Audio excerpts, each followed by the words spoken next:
Hi there, Nigel Saunders of KW Bonsai. In front of me is an aloe plant, and you're probably wondering, what does an aloe plant have to do with bonsai? It probably has more to do with sunburn than bonsai. However, one of the nice things about having this bonsai channel is that people send me pictures of their trees, and Joshua from South Africa sent me a picture of his aloe bonsai and a little movie clip of it. So let's have a look at that first.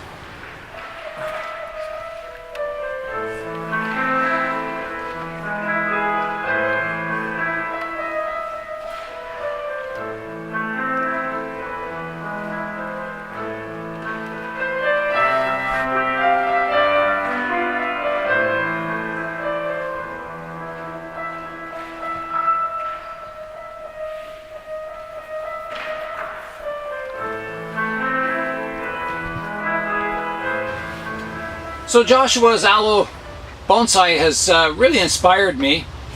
I've went out and bought a aloe tree or aloe plant, and we're gonna, over the next quite a few years, we're gonna develop it into a bonsai tree.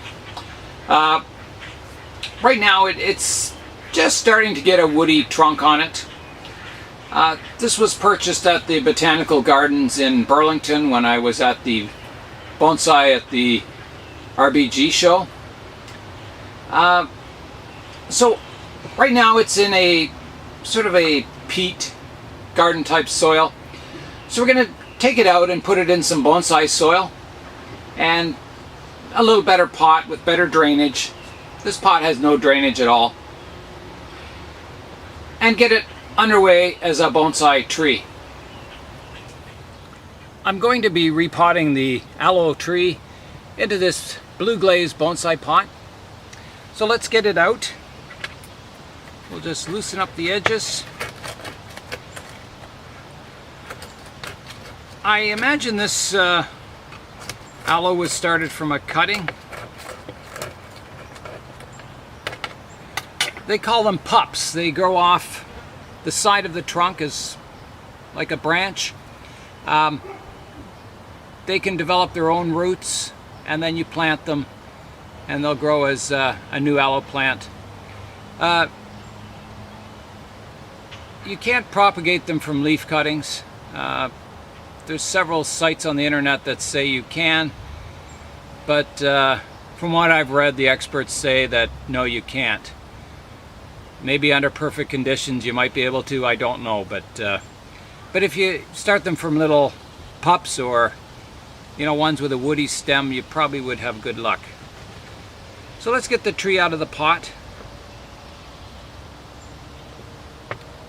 Whoa, there we go. It had quite a few roots actually. And we'll just comb out the roots, see what we have here.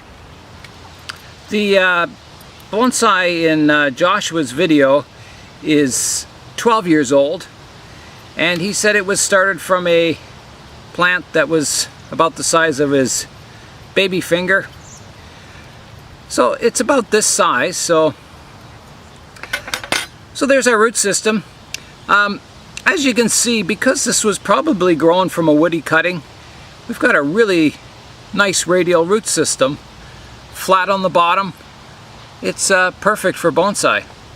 So because this is going in a bonsai pot and it's very top heavy, this plant, it stores all its water in the leaves, we're going to cut back a lot of the leaves to just stumps and then let the root system get established and grow, new leaves on the plant.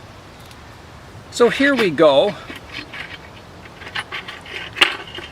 I'm going to cut the leaves off kind of like that, and this one to about here. So you can see the nice juicy liquid that comes out. If you have a sunburn, you can rub that on your sunburn and it feels really nice. It smells nice too. So we're going to leave the rest of the leaves as they are and plant our tree. So it's got a bit of a bend to the trunk, so we want to keep our flat radial root base. So I would see, bending this way, and then our new leader is going to bend maybe the opposite way to keep the tree in balance. So we are going to have to do a little bit of root pruning to get it in the pot. So I'm going to trim back some of the roots, just a little bit. There we go, that looks good. And I don't think we need to sort out any of the roots at the moment. They're young, we just want the tree to grow. So I think we'll put it maybe here in the pot. And we'll start filling it in with soil.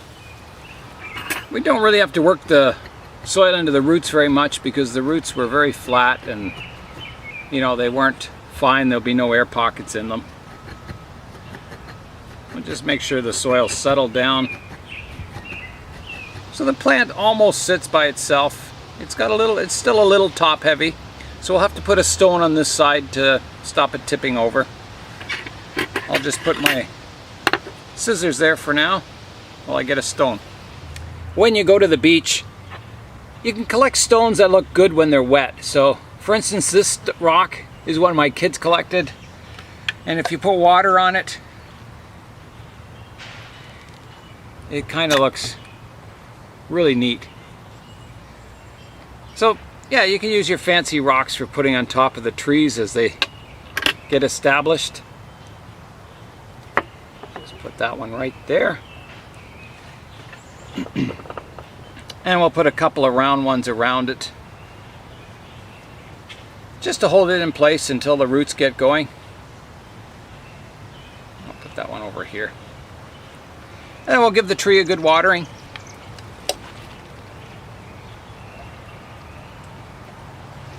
That's good. As with any succulent, you want to let the soil dry out completely before you water it again. So with most bonsai, you want the soil to become damp, just about drying out, but with succulents you want to let them completely dry out, water thoroughly again, and let it completely dry out again. So do that cycle. If you water them too much and have poor draining soil, you'll rot the roots away on them and the plant will die. That's all the work we'll be doing on our aloe bonsai today. Thanks to Joshua from South Africa for inspiring me to start my very own aloe bonsai. I'm hoping in 12 years it'll look as nice as yours. So Nigel Saunders of KW Bonsai, do something green today. Plant more gardens instead of just lawn. Thanks for watching, and we'll see you on the next video.